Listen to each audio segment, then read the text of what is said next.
구약성경 신명기 12장 전체를 같이 읽도록 하겠습니다. 신명기 제 12장.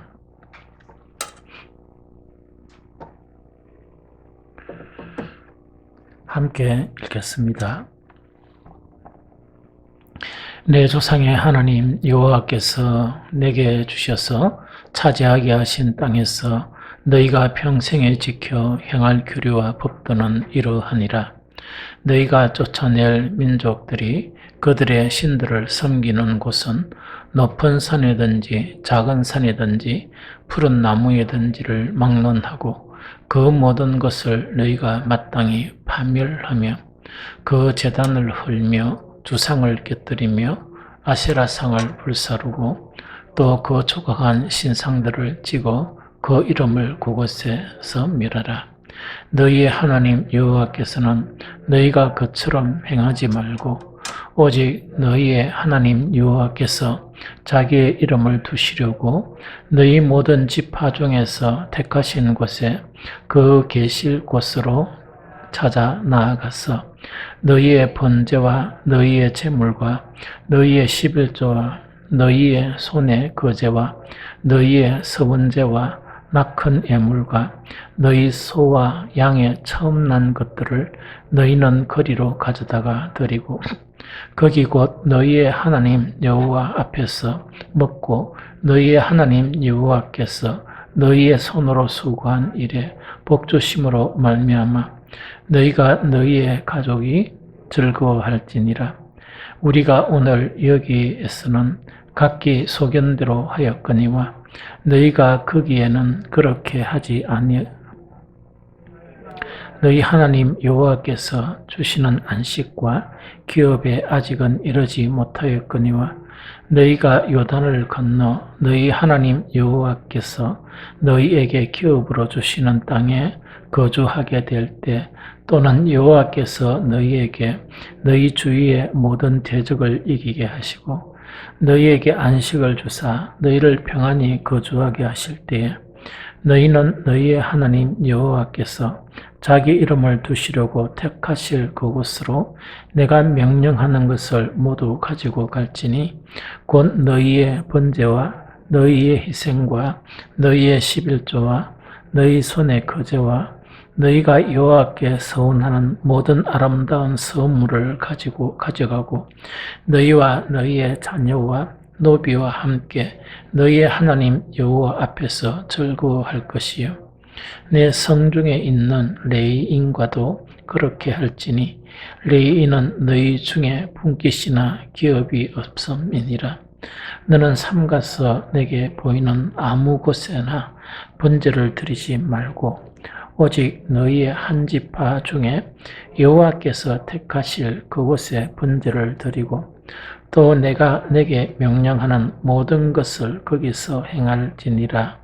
그러나 내 하나님 여호와께서 내게 주신 복을 따라 각 성에서 내 마음에 원하는 대로 가축을 잡아 그 고기를 먹을 수 있나니 곧 정한 자나 부정한 자를 막론하고 노루나 사슴을 먹는 것 같이 먹으려니와 오직 그 피는 먹지 말고 물같이 땅에 쏟을 것이며 너는 곡식과 포도주와 기름의 11조와 내 소와 양의 처음 난 것과 내 서운을 갚는 예물과 내 낙한 예물과 네 손의 거제물은 내 각성에서 먹지 말고 오직 내 하나님 여호와께서 택하실 곳에서 내 하나님 여호와 앞에서 너는 내 자녀와 노비와 성중에 거주하는 레위인과 함께 그것을 먹고 또 내 손으로 수고한 모든 일로 말미암아 내 하나님 여호와 앞에서 즐거워하되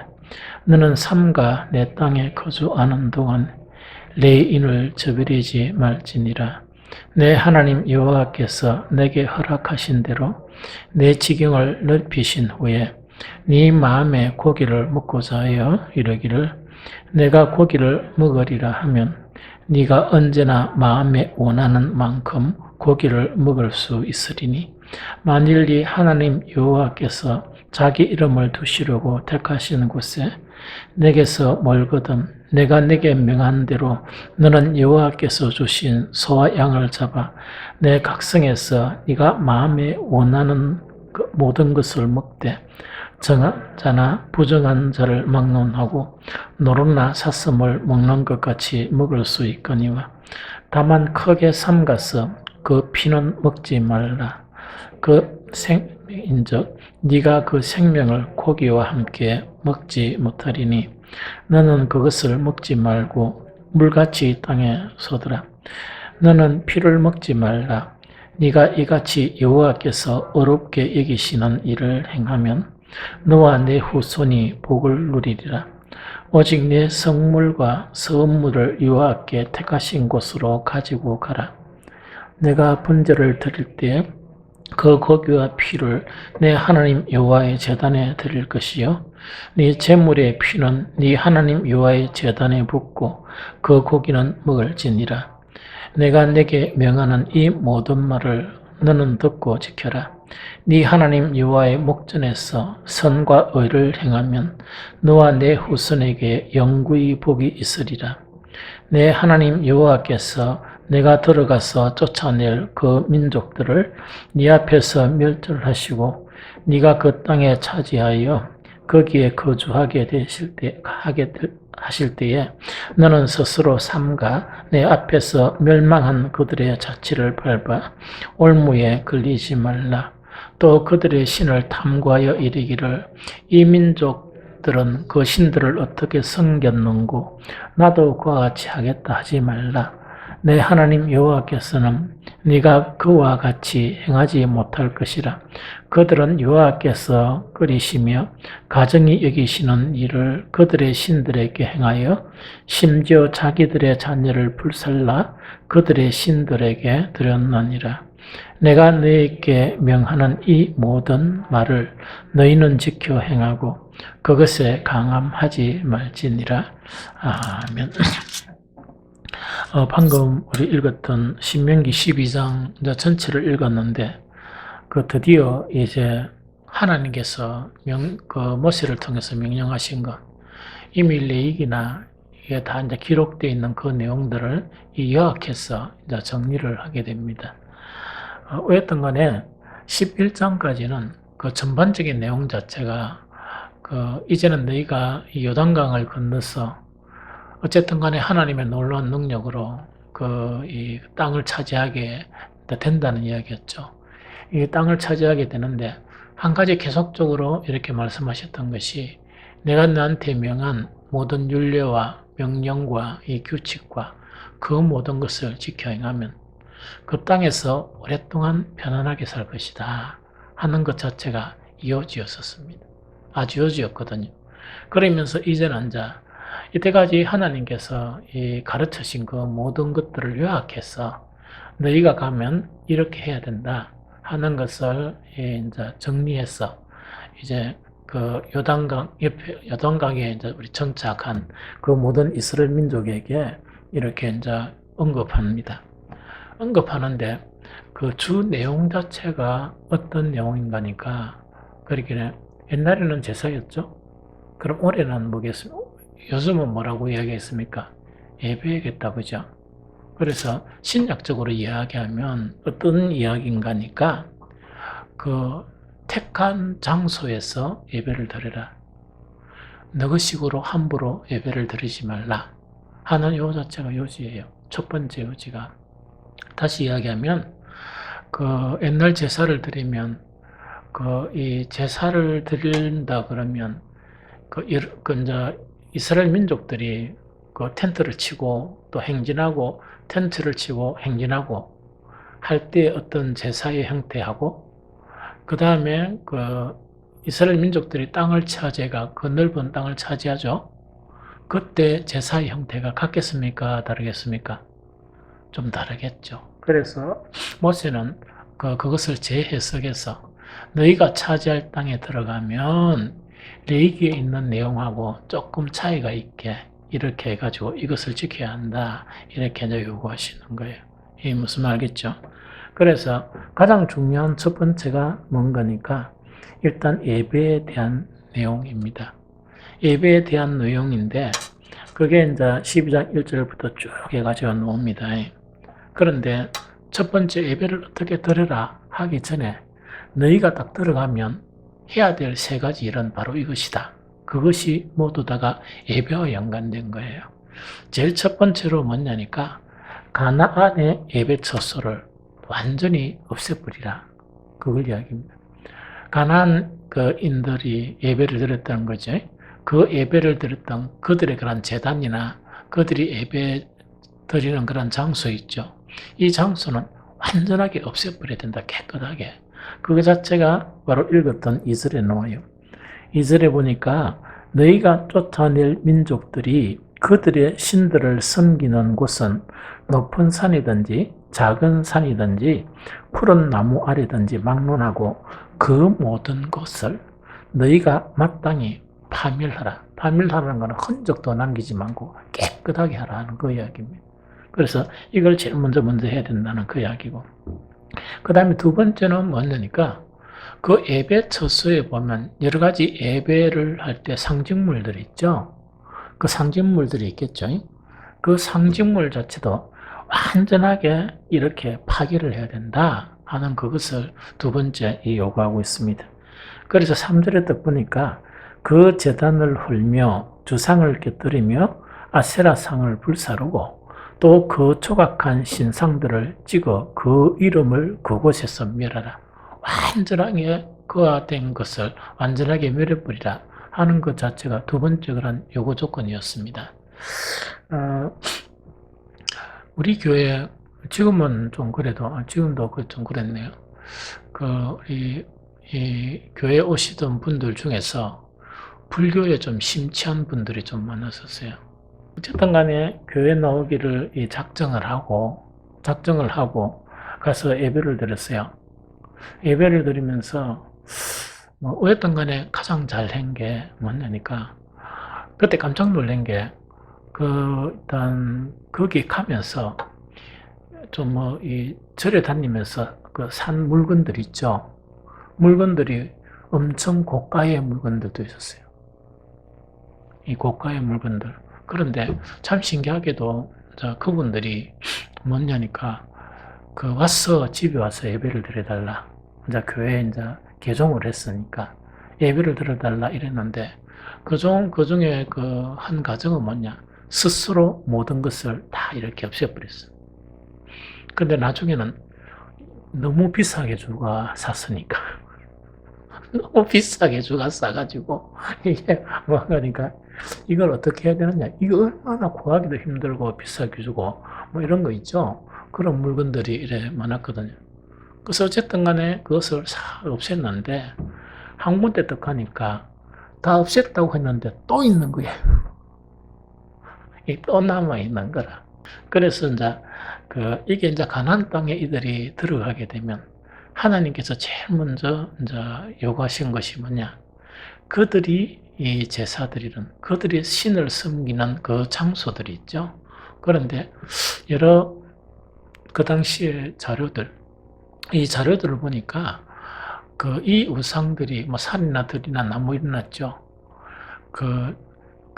자기들이 이렇게 자기들의 신에게 예배드리는 그 장소가 대체로 큰 나무 있죠. 아주 오래된 큰 나무. 그 나무들 밑에 이렇게 제단을 설치하고 각종 이렇게 이제 신상들이나 이런 거 있죠. 이런 것들을 이렇게 절벽하게 둔 것 같은 그런 부분의 자료가 남아 있었어요. 그래서 어쨌든 간에 예배 처소는 흔적도 남김없이 깔끔하게 정리하라. 두 번째, 아까 이야기했죠. 그 기물들이 있죠. 그 여러 가지 기물들은 뭡니까? 때로는 금으로 이렇게 산 것도 있고, 여러 가지 이제 돈이 좀 비싼 것도 있겠죠. 있는데, 그것도 깨끗하게 정리를 하라. 다 부숴버리라. 하는 것 자체가 두 번째입니다. 세 번째, 그는 대단히 중요해요. 대단히 중요한 건데, 이거는 뭐냐니까. 그들의 예배 방식도 받아들이지 마라. 그들의 예배 방식도 받아들이지 마라. 심지어는 어떻게 하는 거니까 30절에 보면 아까 읽었지만 이런 내용이 있죠. 너는 스스로 삼가 너희 앞에서 멸망한 그들의 자취를 밟아 올무에 걸리지 말라. 또 그들의 신을 탐구하여 이르기를 이 민족들은 그 신들을 어떻게 섬겼는고 나도 그와 같이 하겠다 하지 말라. 저기 이게 뭐냐니까 이런 경우는 어떤 경우가 하니까 이런 경우에요. 우리가 이제 가만히 보면 이제 그 조금 이렇게 이 실수를 하는 게 어떤 실수를 하는 거니까 예배를 드리죠 하나님 앞에. 이 예배를 딱 드리다 보니까 이제 그 자기는 이래 생각해요. 하나님께 더 경건하게 예배 드리기 위해서 또 하나님께 예배를 더 잘 드리기 위해서 이래 좋은 방법이 없을까? 이래가지고 세상 속에서 그 방법을 찾아가지고 교회로 가져오는 경우가 많아요.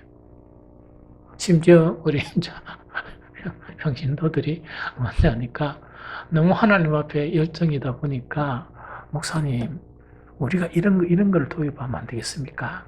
또 이런 방법을 사용하면 안 되겠습니까? 하는 그런 이야기를 좀 흔하게 들어요. 그런데 진짜 이제 나중에 그 예배가 그 예수님이 가르치신 그 예배를 보게 되면 그런 건 아무 중요하지 않고 우리가 온전한 예배를 배워가야 될 것이 너무나 많이 있어요. 그런 건 아무것도 중요하지 않고 오히려 방해가 되거든요. 그래서 그들의 예배 방식도 받아들이지 말라 이야기입니다. 그런데 이 원주민들 있죠. 그 가나안의 원주민들 속에서는 뭐가 있었다고 오늘 이 본문에도 나오죠. 너무 자기 신을 잘 섬기기 위해서 뭐 하는 것이 있었습니까? 뭐를 갖다가 제물로 바친다? 예, 이신, 즉 사람을 제물로 바치는 그런 제사도 있었어요. 그게 어디에 있었냐? 31절에 보니까 내 하나님 여호와께서는 내가 그와 같이 행하지 못할 것이라. 그들은 여호와께서 끓이시며 가증히 여기는 일을 그들의 신들에게 행하여 심지어 자기들의 자녀를 불살라 그들의 신들에게 드렸느니라. 이야기되군요. 자기 아이들을 어떻게 한단 말입니까? 제물로 바치는 거예요. 그런데 이거 자체를 그 이스라엘 민족은 본받았습니까? 안 본받았습니까? 열 왕들 보면 이런 일들이 있었던 거야. 예, 무슨 말 좀 알겠죠? 그래서 세 가지 철저하게 금지시키던 게 뭐냐니까 예배 처소는 흔적도 남기지 말고 다 이렇게 파괴하고 거짓된 예배의 상징들도 전부 다 완전히 파괴를 해라. 세 번째, 그들의 예배 방식이나 이런 것은 절대로 받아들여서는 안 된다 하는 이 세 가지를 엄정하게 경고하시는 거예요. 그런데 이것의 의미가 뭘까? 그럼 무조건 하라 이러니까 참 이렇게 한 시간 사람들이 이제 이해를 못하니까 이 거부감이나 이제 반항을 하는 거야. 그런데 왜 그러냐니까 이 가난 예배 처소나 예배 상징들이나 예배 방식은 절대로 받아들이면 안 된다 하는 그 첫 번째 이유가 어떤 이유인가니까 가나안 족속들은요 이 산당이 되게 많았어요. 그렇게 아까 예배 처소를 완전히 없애라 그랬죠. 산당이 엄청 많았습니다. 많다 보니까 자신의 편의를 쫓아가. 자기들이 이제 자기들의 신을 섬기죠. 신을 섬기면 신을 위한 것이 아니고 자신들의 편의, 무슨 말이겠죠? 자신의 편의를 쫓아 아무 곳에서나 이제 산당을 만드는 거예요. 가깝고 편리한 곳에. 그 다음에 자기 나름대로의 방식, 자기 나름대로의 방식에 따라 이 제사 의식을 거행하는 거예요. 제가 원래 우리 집안에 제가 장손이었어요. 이 장손이다 보니까 제사 문제가 걸립니까? 안 걸립니까? 제사 문제가 걸리잖아요. 그래서 어릴 때는 뭣도 모르고, 우리 이제 보면은, 제사 지내는 데가 어디 되는 거야. 나는 저 사람이 내하고 무슨 관계가 있는지 모르겠는데, 무조건 뭡니까? 이 백부락해라, 매촌, 아재고, 이런 거 있죠. 얼굴도 잘 모르겠는 거야. 그런데, 처음에는 딱 보고 나는 이제 그때부터 그냥 막 뒤에서 이렇게 다녔어요. 구경하고. 이 다녔는데도 크게 다치를 않았는데, 그 사람들이 워낙 많다 보니까 또 어리다 보니까 크게 제재를 안 하는 거예요. 이 제재를 안 하는데, 가만히 보니까 뭔가 이렇게 막 이래 하면, 제사를 드리고, 심지어는 뭡니까? 거기 이제 그곳이 원래 우리 집이었다 그래요. 그 밀양그 이제 부북에 가면 대문이 억수로 큰 대문 있죠. 앞에 있는 호수가 있고 이렇더만은 이 못이 있고 이렇던데 막 무력하더만은 어떤 어른이 그 어른이 누군가는 잘 모르지만 거기에 그 뭐라노 이 줄을 이렇게 치놨던가 봐. 대문에 줄을 치놨던가 봐. 대노를 하면서 했답니까? 막 젊은 그 이제 사람들한테 막 무력하면서 뭔가니까 어떻게 저걸 안 치냐 이런 식으로 해요. 막 무력해요. 그래서 나 궁금해서 물어봤어요. 저런데 이러니까 그 치는 귀신이 못 들어온다 이가 이러는 귀신. 그러고 하는 방법도 여러 가지예요. 그런데 어쨌든 간에 그래도 딴 데 그 막 또 제사하는 거 있죠. 이야기도 듣고 이렇게 가봤거든요. 근데 제가 그때 이제 충격을 받은 것이 그게 어떤 진정성이 있고 이러면 또 우리나라 진정한 전통 같으면 어떤 그 비슷하거나 어떤 룰이 있어야 되잖아요. 그런데 룰 없어요. 없고 온통 하는 것마다 다른 거야. 다른데 물어보면 자기들의 논리가 다 있는 거예요. 자기들의 논리가 다 있단 말이지. 그래서 가만히 생각해 보니까 이거는 뭐냐니까 어떤 조상 신이나 이래가지고 이제 제사 의식을 하는데 실제 어떤 신격화된 무가 있었다 그러면 그 어떤 룰이 있을 거 아닙니까, 그죠? 그 룰이 없이 접근하는 모든 방법이 난쪽에 보니까 자기 편이 있어. 그래서 어떤 때는 보니까 밤 12시, 어떤 때는 밤 12시는 안 돼. 이러면 자기 놀래 9시 이런 거 있죠. 또 어떤 때는 보면 낮에 이런 거 있죠. 시간도 각각 다르고 방법도 각각 다른 이런 부분이었어요. 그래서 여기 가나안 족속들도 어떻게 하는 거니까 자기 편의를 쫓아 또 아무 곳에서나 자기의 나름대로의 방식에 따라 제사의식을 거행했던 거예요. 그러다 보니까 만약에 이런 것을 갖다가 쫓다가 보면 그 우리 기독교는 그 유일신이죠. 유일신 그렇게는 하나님만을 섬기는 그렇게는 더 쉽게 이야기하면 그 삼위의 하나님을 섬기는 그런 종교가 우리 이 종교거든요. 그런데 여러 가지 자기들의 편리에 따라 방법도 다른 그런 형태로 하다 보면 다신론가 이 사람들과 마찬가지로 다신론 그러니까 하다 보니까 방법이 다르니까 신의 성격도 다르겠죠. 그렇겠죠. 다르고 그다음에 혼합주의 그런데 그 자체를 전부 다 통합해가지고 신들이 10명 돼버린 거예요. 그래서 이런 것에 빠지는 그런 결과를 가져오게 되는 거예요. 그래서 뭐냐니까 구약에 보면 레위기에 보면 짐승 잡는 것이나 제사 방법에 따라 규칙들이 정확하게 정해져 있어요. 심지어 제사 때 쓰는 그런 불이나 여러 가지가 있죠. 그게 조금만 어긋나면 제사를 집행하는 사람이 죽임을 당하게. 그만큼 엄격하게 구약에는 관리를 했었다는 그 이야기입니다. 그래서 이런 이유 때문에 그걸 못하게 하고 두 번째는 뭐냐 하니까 이 이야기입니다.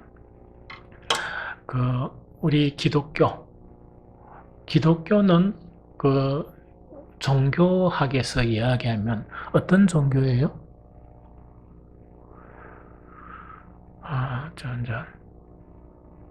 신은 그렇게 세상적인 관점에서 보면 신은 크게 이제 그 두 가지 신으로 분류할 수 있어요.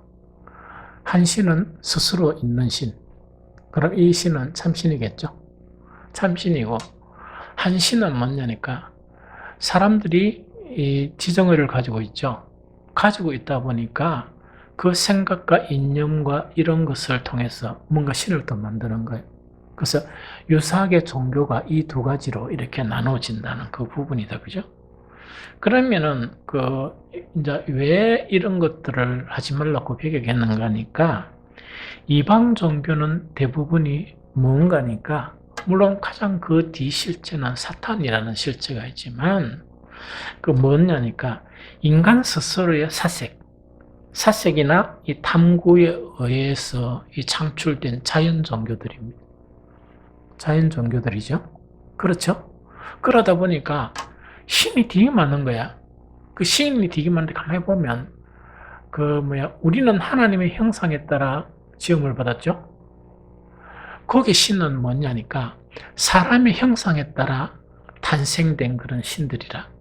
그래 성경을 딱 보면요 너무 재밌어요. 너무 재밌는 게 뭐냐니까 이 사람의 그런 이 모습이나 성격이나 캐릭터 있다 그죠? 그런 캐릭터를 가지고 요거는 무슨 신, 요거는 무슨 신 해가지고 이 만든단 말이에요.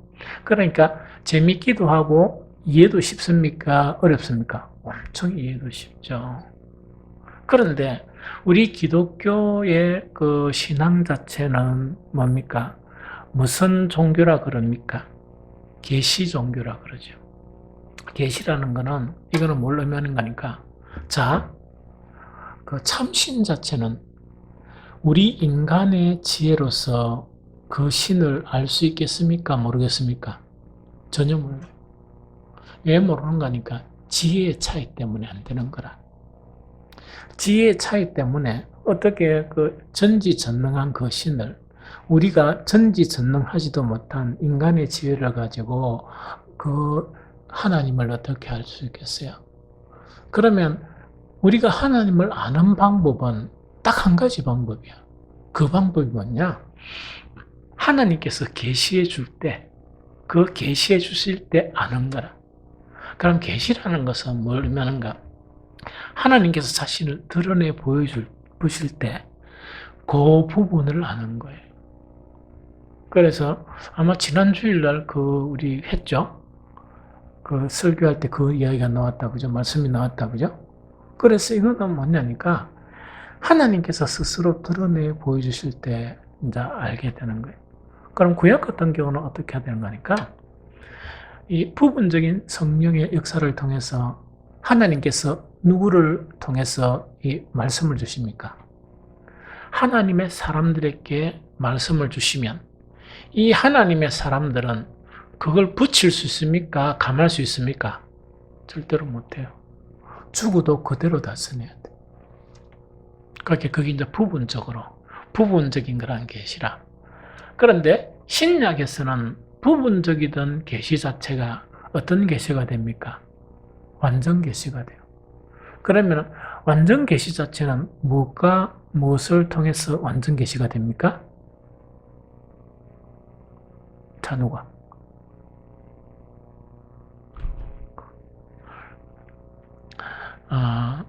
그렇긴 이걸 일반 계시, 특별 계시 이렇게 이야기해요. 그래서 특별 계시, 그리고 일반 계시는 모든 사람들을 위해서 보여주셨어요. 그럼 뭐냐니까 태양과 달과 별과 이 추웠던 그런 겨울인데 이 봄이 되면 이 새싹이 돋아오고 이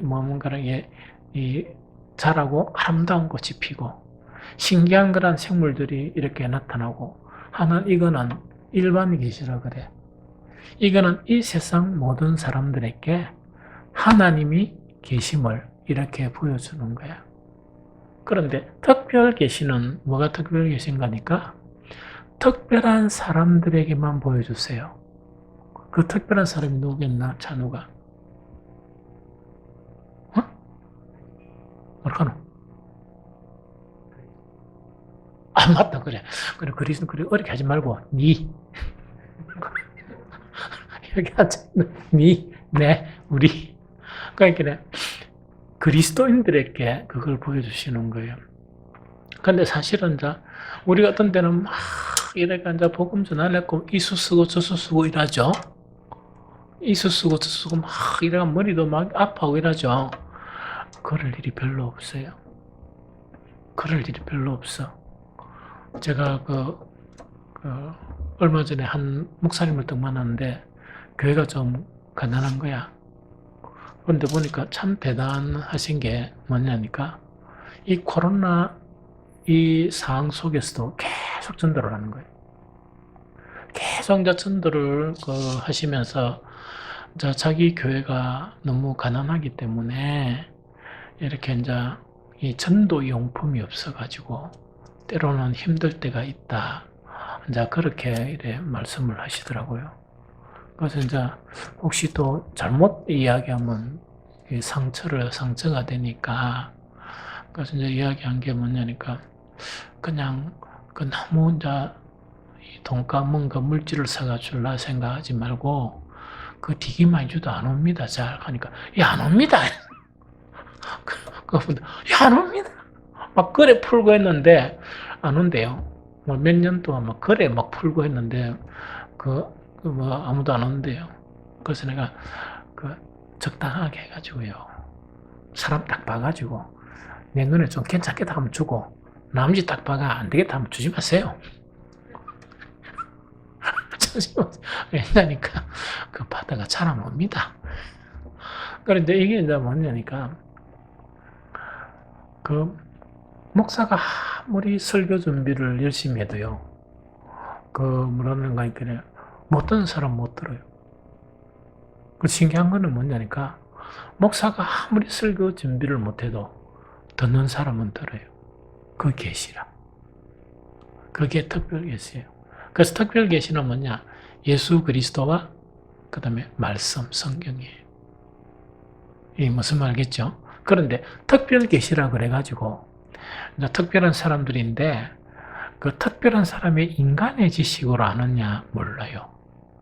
뭐냐니까 하나님으로부터는 지혜 있죠.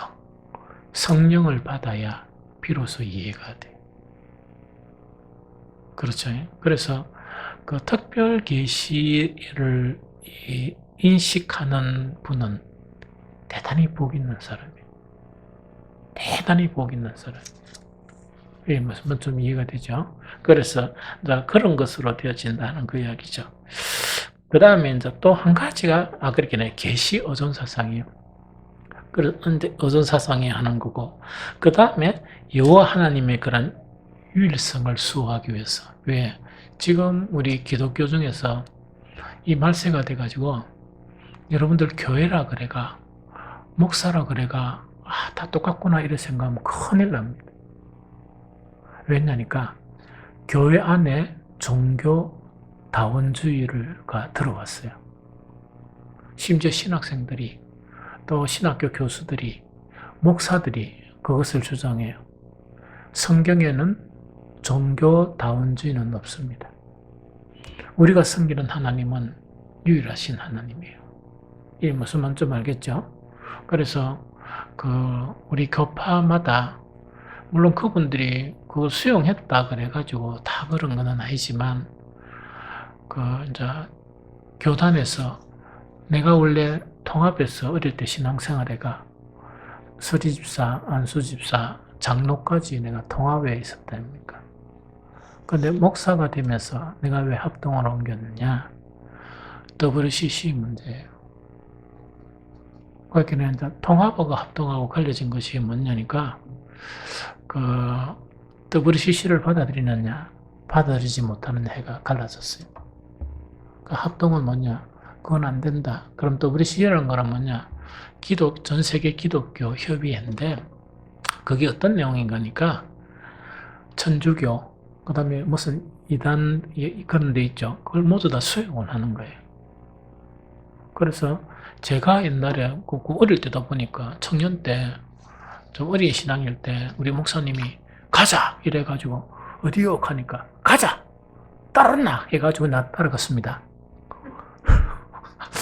따라서 갔는데 그때는 뭐 너무 어리다 보니까 잘 몰랐는데 어디 가서 같이 예배를 드리는 거 하니까 천주교였었어요.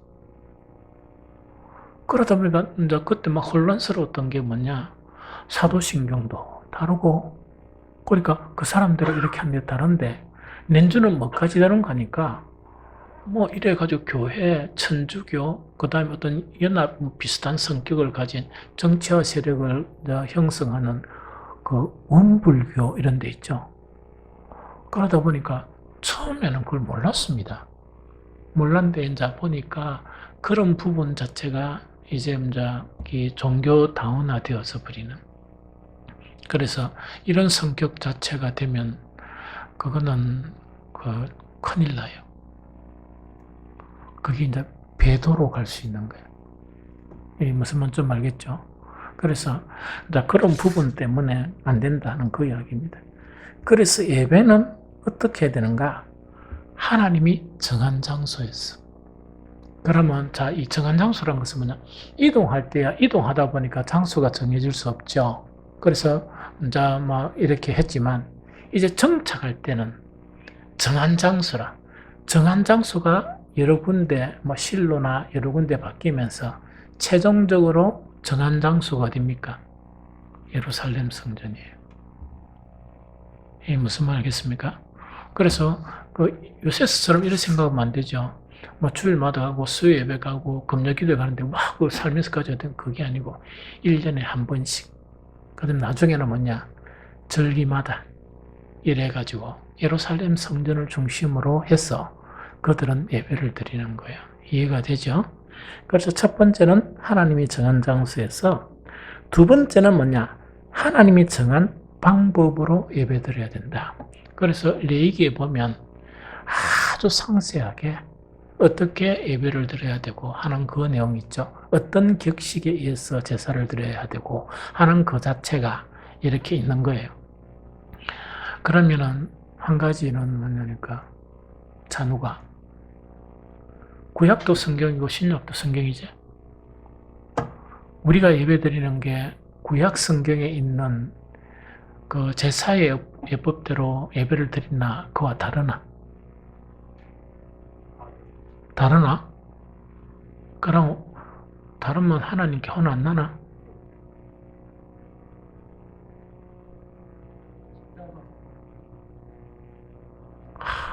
역시 우리 찬우가 똑똑합니다. 우리 박수 한번 주십시다. 십자가 사건이 뭘 의미하는데 그 뒷말 안 해봐라.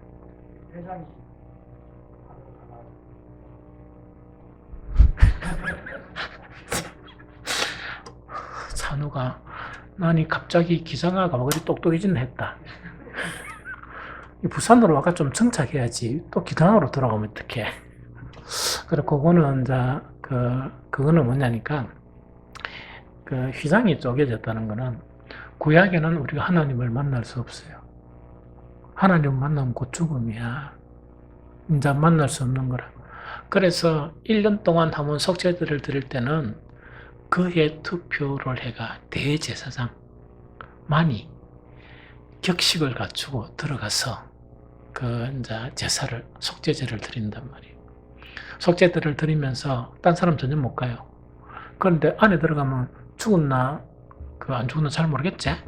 그래서 방울을 들고 가는, 이 타길에 딸랑딸랑 가는 거예요. 그래서 딸랑딸랑 소리가 나면 왜 타고? 살아있고, 딸랑딸랑 소리가 그치면 어떻게 하는가? 깔꼬리 기한 짝대기 가지고, 깔꼬리가 이래가지고, 끄집어내.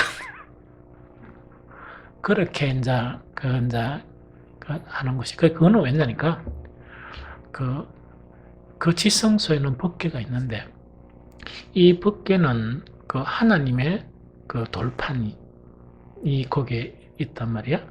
그러다 보니까 하나님의 임재의 상징이야. 하나님의 임재의 상징이라도 그만큼 거룩하니까 속된 인간은 그 속에 들어가면 죽어. 뭐 때문에? 하나님의 공의 때문에. 그런데 네가 말한 것처럼 어떤 역사의 사건이 일어났느냐? 우리는 우리 죄를 스스로 해결을 못하는 거야. 이 죄 있는 놈이 그 죄값을 어떻게 치러? 안 되는 거야. 하나님께서 우리의 죄를 사하시기 위해서 죄 없으신 독생자 예수님을 이 땅에 보내시고 우리의 죄를 누구한테 다 넘겼다?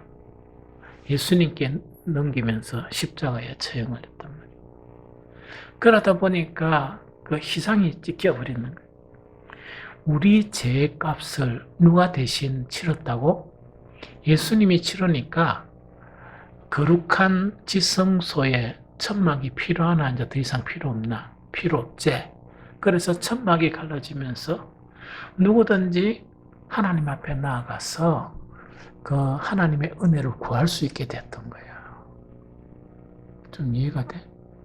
그래서 그게 이제 은총이란 말이야. 은총. 그래서 옛날 같으면은 그 어떤 제사를 드리면 이 세워진 사람에 의해서 그 대신 일을 했는데, 찬우기가 문제가 있으면 직접 하나님께 이 은혜를 구할 수 있다. 그게 기도야. 좀 이해하겠나? 그래서 거기에 이제 십자가 희생 사건이야. 희생 사건이 뭐 하다가 있느냐겠죠? 그래. 구약의 예배대로 우리가 안 드리잖아. 그래서 옛날에는 그 예배를 계속 드려야 돼. 왜? 우리 죄의 문제를 해결하기 위해서. 그런데 예수님의 십자가의 속죄는 어떤 속죄겠나? 영원한 한 번의 제사로 끝나버리는 거예요. 그래서 찬우기하고 내하고 우리 모두의 옛날 모든 지었던 죄와 지금의 죄와 앞으로 우리가 지을 모든 죄의 값을 누가 대신 치렀다?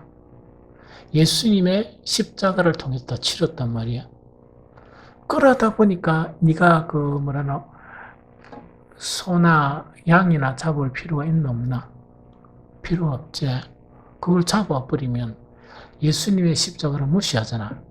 그래서 그거 하지 말고 네가 돈 버리면 1년에 한 번씩 우리 성도들 갈라 모라고 돼지는 한 마리씩 잡아라.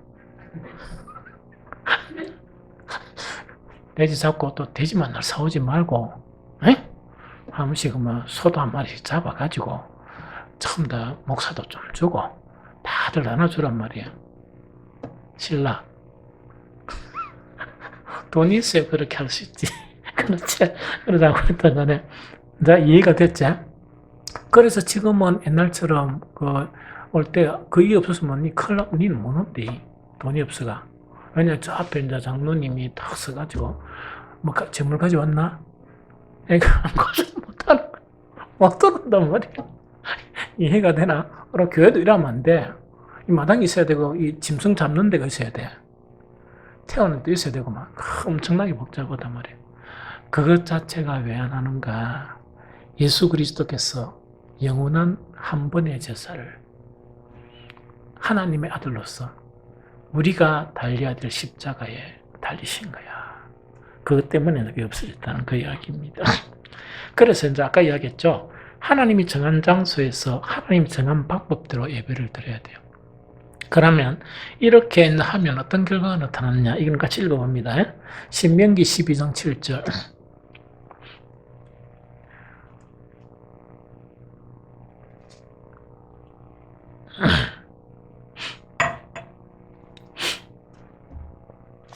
신명기 12장 7절.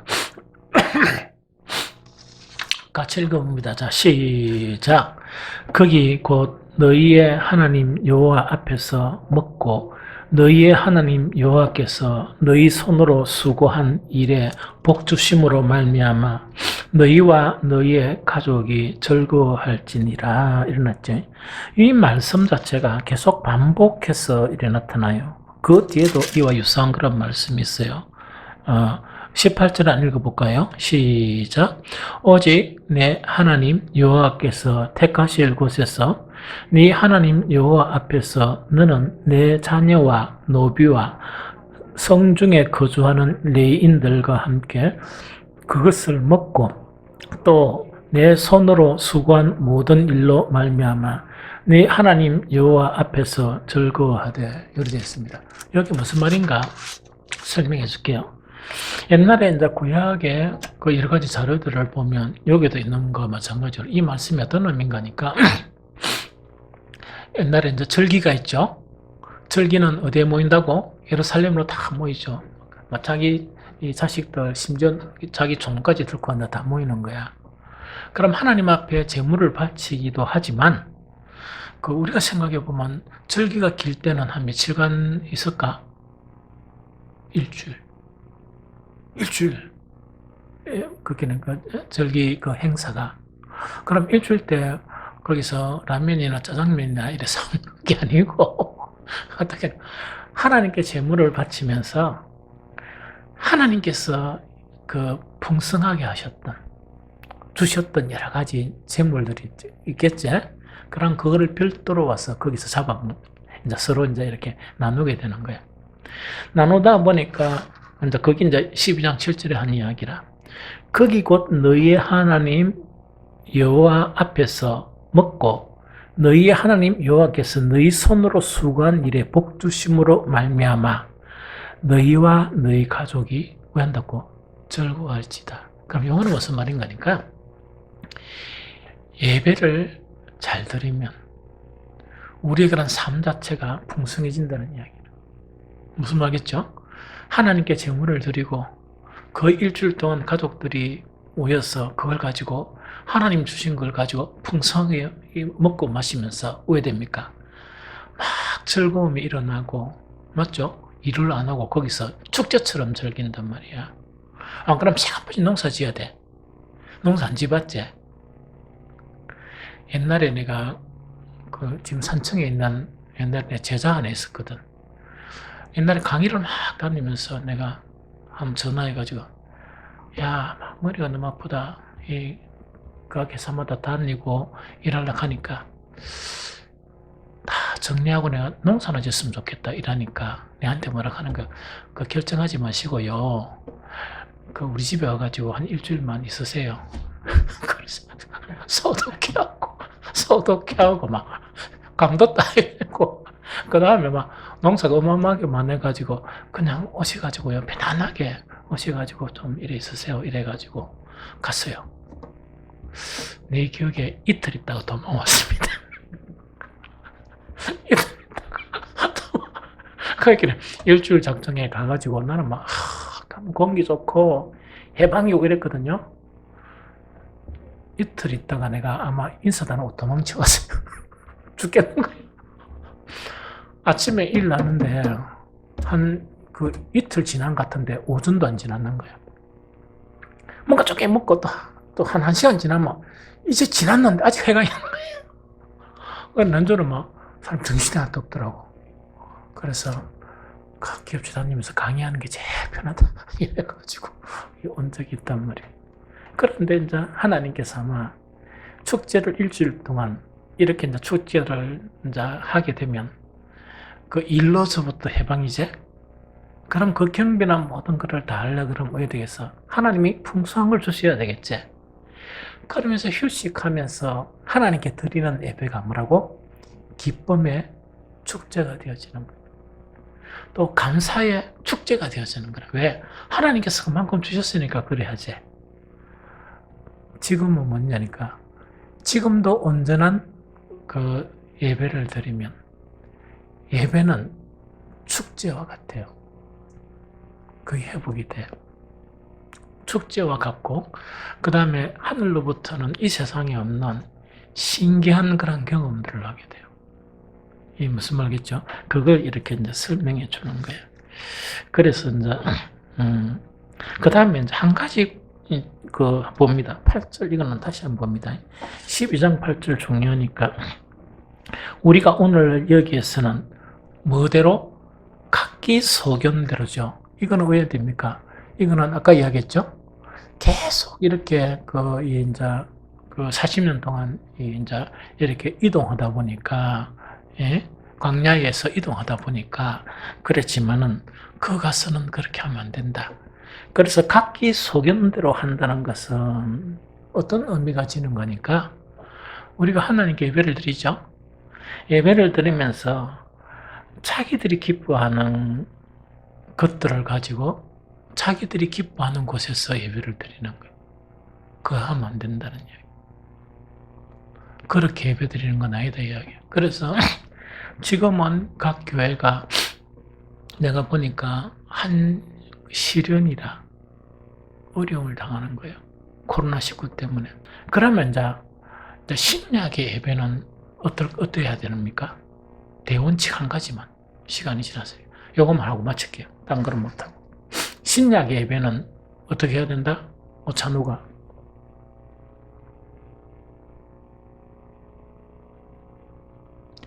하나님 정해진 원칙 한 가지만 이야기하면 뭐지? 그렇지. 요한복음 4장 24절. 요한복음 4장 24절.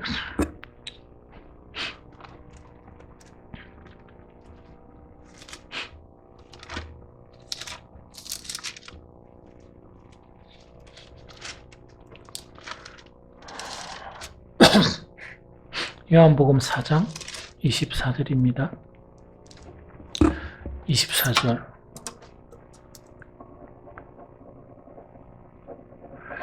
같이 읽어봅니다. 시작.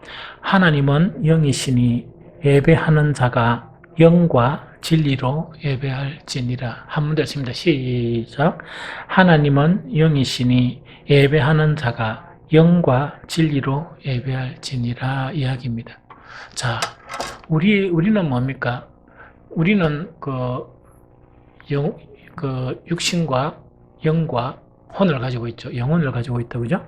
맞죠? 하나님은 어떤 분이세요?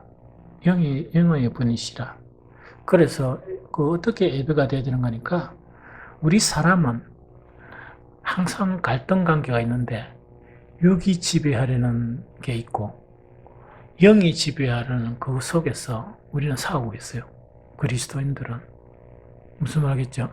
그럼 예배에 나올 때는 육의 지배를 가지고 나오면 하나님이 그 예배를 받으실 수 있습니까? 없습니까? 못 받아요.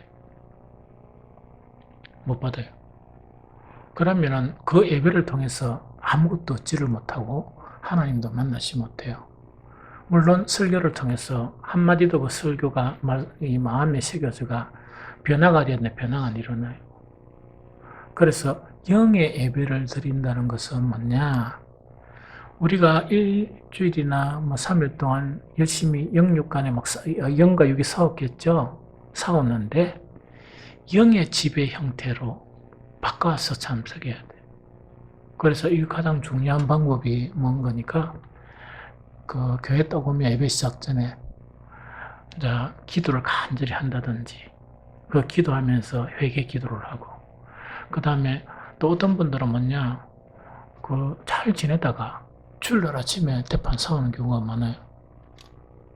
그런데 싸우고 난 다음에 감정이 있죠. 심지어 교회 오는 차 안에서 티격태격 싸운단 말이야. 그거 마음 정리를 못하면 그날 예배는 헛방입니다. 무슨 말겠죠? 그래서 차에 오가 뭐건 다 탔든지 하면 딱 내릴 때면 부부가 우회된다고 손을 탁 잡고 서로 미안하다 이라고 미안하다 이라고 교회 또 오면 좀 민망하잖아 하니까 이러면 안 돼요. 싸우다가 내가 이런 말을 했는데 억울했는데 내가 저런 말을 못해가 억울해 죽겠다 주여 이래보면 헛번. 그거 하지 말고 내가 잘못한 것이 뭐였냐. 그게 자기 성찰이라 그래요. 내가 좀 이해 못한 게 뭐 있느냐. 왜 내가 그 화를 냈을까? 이런 것을 갖다가 회개하면 육의 지배를 받는 마음이 영의 지배를 받게 돼요. 그 다음에 또 중요한 것이 뭐냐니까 예배 시작 전에 찬양을 하죠. 왜 찬양 시간을 가지느냐. 이거는 뭐냐. 세상의 육의 그런 모든 찌꺼기가 우리 마음속에 있다 그러면 찬양을 통해서 그것을 씻어내는 거예요. 무슨 말겠죠? 씻어내는데 가장 중요한 거는 찬양의 가사를 음률도 참 중요하지만 가사를 쭉 보면서 그걸 받아들여야 돼요. 받아들이면서 또 기도하면서 또 찬양 드리고 이런 거 있죠. 이렇게 하면 우리는 영의 예배를 드릴 수 있어요. 그리고 또 한 가지 중요한 거는 세상에 이런 일이 있었거나 저런 일이 있었거나 관계없이 뭘 해야 되는가? 차단을 해야 돼요. 차단해야 돼. 저는 주님께서 참 좋은 부분을 하나 주셨어요. 그게 뭔가니까 사회생활 하다 보면 이런 일 저런 일 되게 많을까 이가. 나는 회사에 어떤 일이 있어도 절대로 회사 일을 집에 안 가져옵니다. 이야기 안 합니다. 왜냐니까 가만히 생각해 보니까 이야기를 하고 막 이렇게 기분 나쁘다 이야기하면 그 이야기 안 할 때는 내 혼자 감당하면 되는데 이야기를 하니까 엄마 아버지 걱정시키고 그 다음에 가족들 걱정을 시키는 거예요. 그런데 가만히 보니까 그 사람들이 해결해 줄 수 있습니까? 못합니까? 너무 무능한 거야. 내가 이야기한 거는 좀 도와달라 그런 이야기 아닙니까? 못 도와줘. 그러다 보니까 이거는 이야기할 필요가 없다. 해가 회사에 어떤 일이 있어도 어디 안 가는가? 집에 안 가져와요. 또 바꾸는 게 있어요. 집에서 어떤 일이 있어도 회사에 안 가져가요. 그래서 우리 직장 사람들이 너무나 내가 어떤 일이 있었는지 아무도 몰라. 왜 모르는가? 딱 집에서 나가면 딱 그 집의 일로 묶어두고 회사에 가면 회사 일만 충실하게. 그렇게 되게 참여하고 잠 못 자고 잡을 때는 있었지만 집에서 있었던 그런 불필요한 감정이 있죠. 절대로 노출 안 합니다. 특히 내가 사회 강의를 나가면서 나는 늘 이렇게 되게 평온한 사람인 줄 알아, 사람들이.